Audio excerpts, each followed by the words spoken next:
Shabbat Shalom. Bendito el Eterno que nos permite vivir para este tiempo, para nutrir nuestra alma con el estudio y la observancia de su sagrado. Esta semana estamos estudiando el libro de Shemot, con nombres, el cual es conocido en la cultura occidental como Éxodo, porque precisamente la narrativa del mismo describe la historia del éxodo de Israel o la salida de Israel de Egipto. Muchos han visto la historia, ¿verdad? Sean leyendo sus Biblias o por documentales, películas, pero no todos saben por qué fue que ellos cayeron en esclavitud.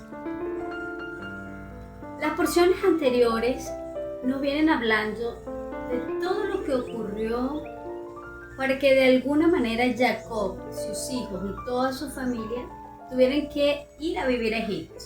Y aunque aparentemente hay una situación que justificó su descenso, el que terminaran siendo esclavos de los egipcios fue el resultado de sus propias acciones y decisiones.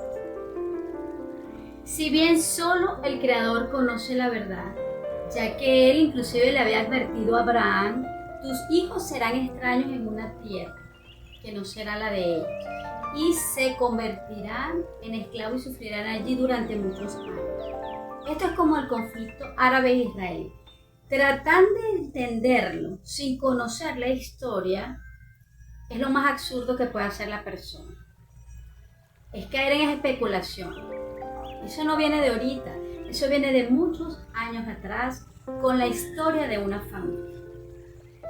Según los sabios del Midrash, el Creador tenía muchas razones para hacer que los judíos permanecieran en Egipto durante todo el tiempo en el que estuvieron. Una de las primeras razones, por ejemplo, según esta interpretación, es ponerlos a prueba. Ver de alguna manera si ellos seguirían siendo sadiquín y continuarían siendo hombres rectos, sirviendo a Hashem, aunque todos sus vecinos adoraran ídolos. Y créeme que no es distinto en este tiempo. Constantemente estamos siendo probados. Porque es fácil cuando todo tu entorno es favorecedor y todos tienen las mismas costumbres, ¿verdad? Pero meritorio es que a pesar de todo lo que te rodea, tú verdaderamente mantengas tu convicción, tus principios.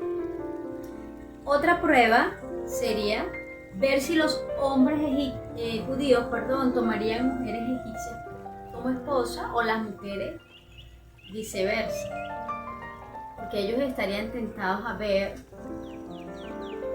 qué pasaría también si ellos seguirían hablando la lengua Kadosh y poniendo nombres hebreos a sus hijos, o terminarían adoptando la lengua egipcia. Otra prueba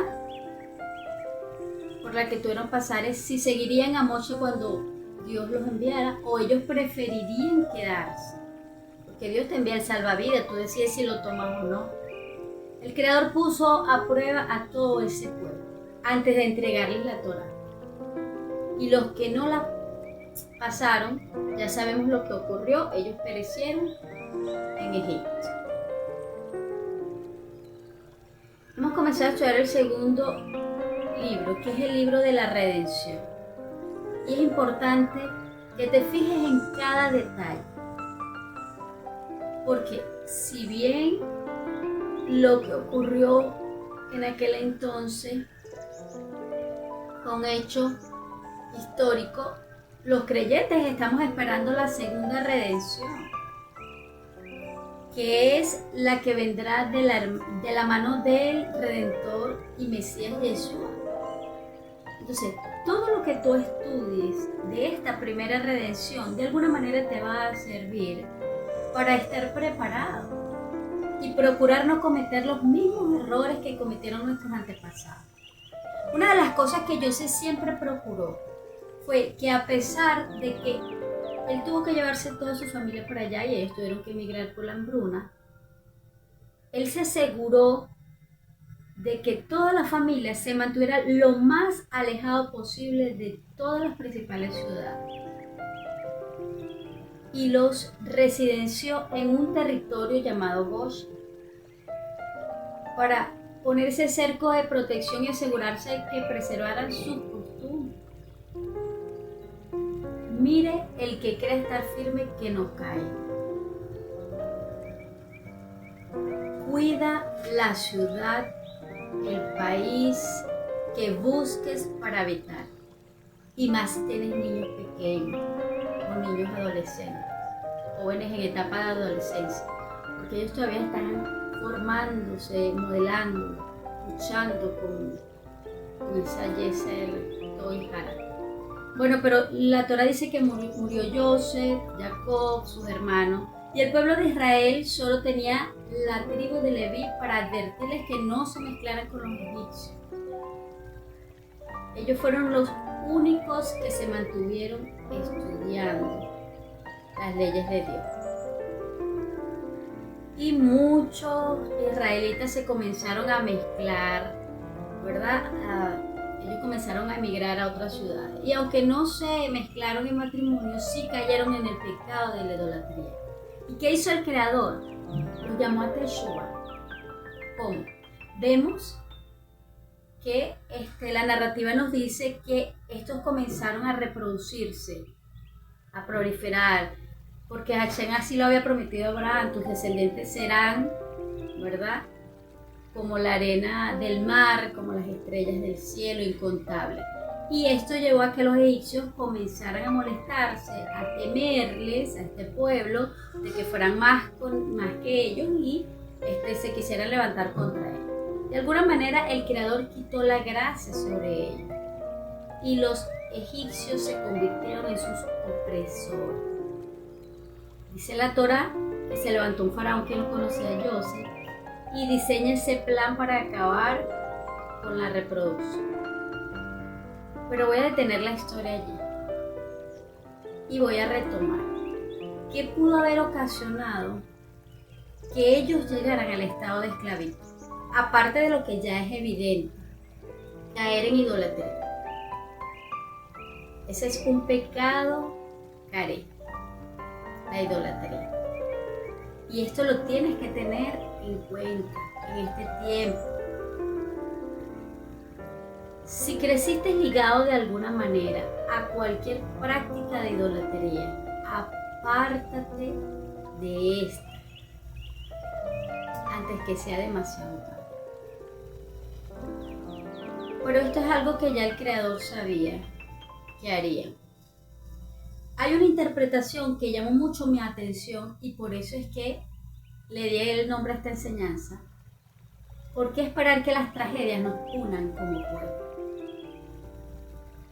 A veces me pregunto, ¿por qué si muchos decimos creer en el mismo Dios, hay tanta rivalidad, tanta competencia, tanto egoísmo, falta de empatía, de amor al prójimo? Que el cielo no nos tenga que ayudar a entender esta lección de amarnos y respetarnos los unos a los otros de una manera dura, difícil. Pero bueno, dice este Midrash que una de las razones por las cuales ellos cayeron en exilio se remonta al origen de esta familia. Y no solo cuando Abraham tuvo a Isaac y a Ismael, no, sino cuando Jacob se casó. Recordemos que él contrajo matrimonio con 4 esposas, 2 de ellas, Bilha y Silpa, que eran siervas de las principales, Raquel y Lea.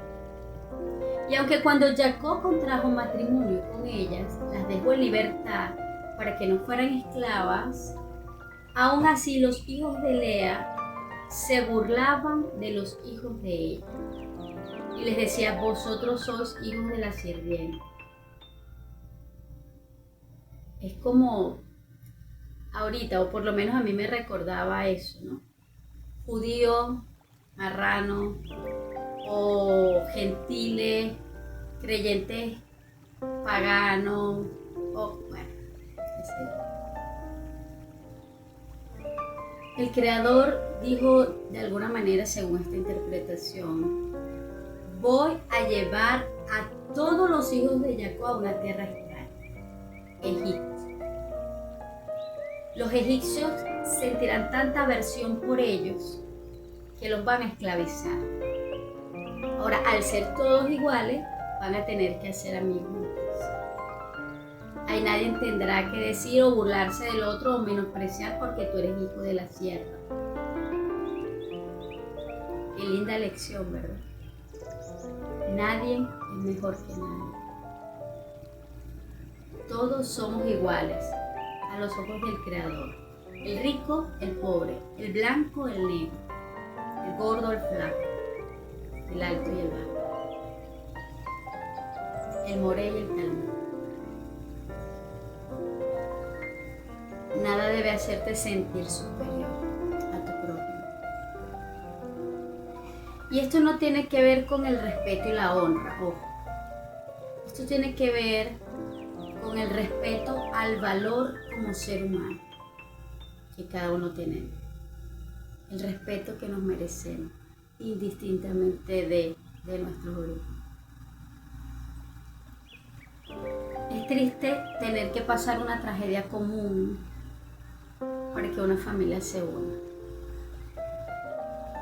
Muchas veces las familias permanecen sin hablarse, alejadas, distanciadas, por alguna situación de pronto que ha ocurrido. Y cuando parte un miembro, todos tienen que reunirse nuevamente en el velorio. Ojo, y no es que Dios te castigue, es que nuestras acciones tienen consecuencias.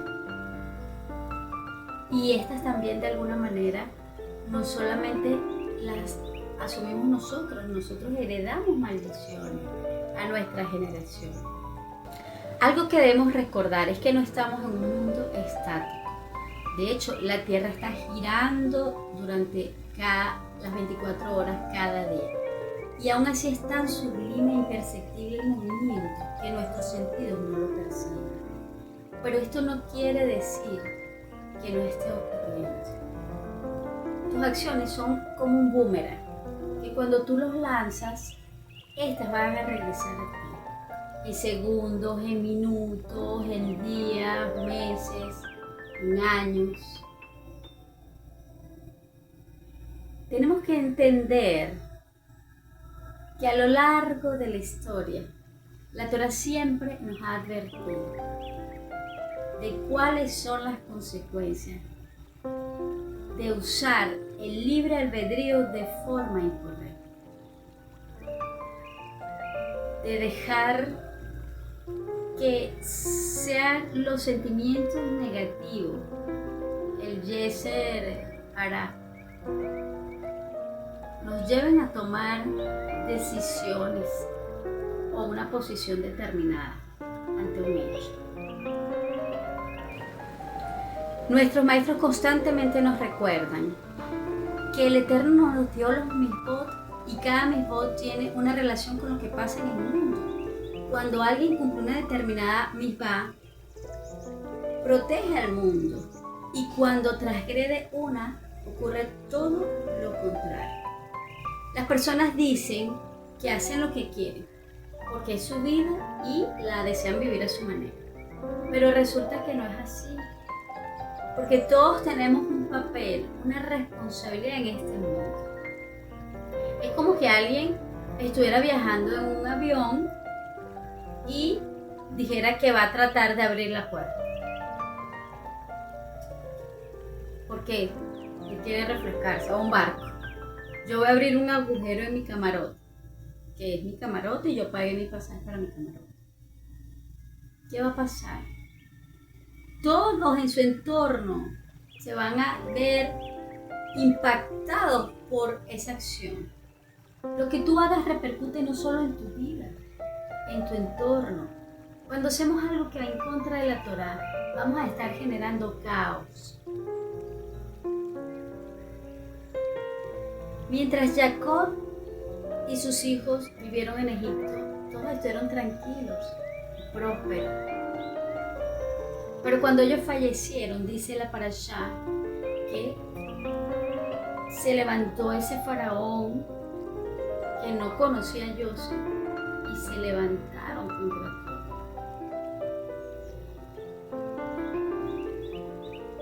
decir, que sus méritos los arropó a todos. ¿Saben por qué a veces nos ocurren más desgracias de los que la humanidad merece? Porque Hashem es misericordioso, tardo para la ira. Y siempre en cada generación hay justos que luchan por preservar el honor del cielo. Y por los méritos de ellos, todos de alguna manera nos salvamos de muchas cosas. Pero no podemos tentar a Dios. Porque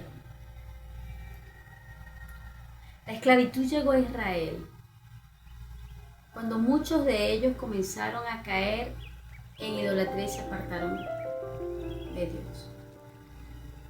¿Recuerdan cuando el Creador iba a destruir Sodoma y Gomorra? Y Abraham oró: si hay por lo mínimo 10 justos, no los destruyo, pero no había. Nosotros tenemos los méritos de Mashiach, pero esos méritos tampoco nos dan derecho de deber para pisotear la Torah. Solo retardan el juicio mientras hacemos Teshuvah.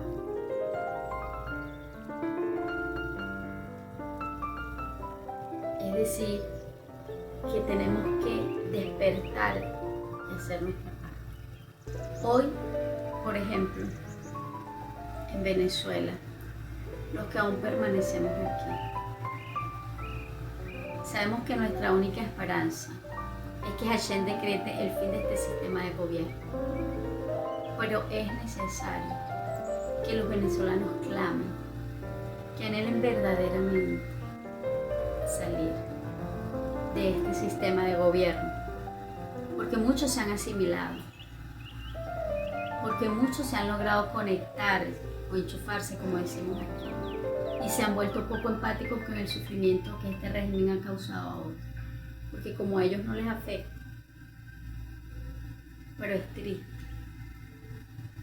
triste que tengamos que ver a través de una opresión mayor el daño que nuestro prójimo está experimentando.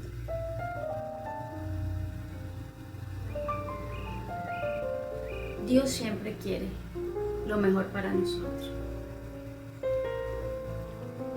Y a quien ama corrige, disciplina, exhorta. El pueblo de Israel no cayó en esclavitud si no hubiera necesario que tuvieran esa lección. El holocausto nazi no hubiese ocurrido si Israel no se hubiese apartado de su creador. Entonces no creamos nosotros que negando a Mashiach, como muchos están haciendo, nos va a ir mejor que a él.